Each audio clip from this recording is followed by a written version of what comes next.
Okey, so hari ni kita akan masak ayam masak lada hitam yang senang dan insya-Allah sedap. Okey, jom kita start. Mula-mula kita goreng dulu kentang. Okey, kentang ni ikutlah saiz besar atau kecil ke. Lepas tu, minyak yang sama kita goreng pula ayam. Ayam dalam ni perapan dia kicap manis. Lepas tu dengan lada hitam. Okey, lepas tu kita tumis bawang putih, bawang holland, lepas tu dengan halia. Yang halia ni ada kawan saya ajar lah, sebab tu saya cuba try. Lepas tu kita masukkan pula lada hitam yang telah dikisar. Lepas tu dengan sos lada hitam. Itu je, kicap tadi dekat ayam je ya, tak payah masuk kat sini. Lepas tu kita gaul semua bahan yang kita dah tumis tadi. Lepas tu masukkan ayam.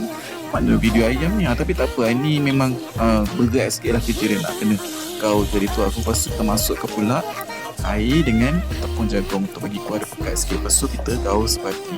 Okey, bila dia dah menggelegak macam tu, kita masukkan pula kentang.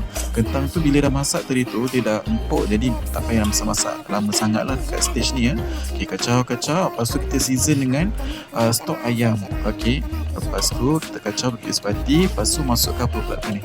Okey, mana video seterusnya? Masukkan garam pula. Okey, garam sikit. Lepas tu dengan ajinomoto sikit.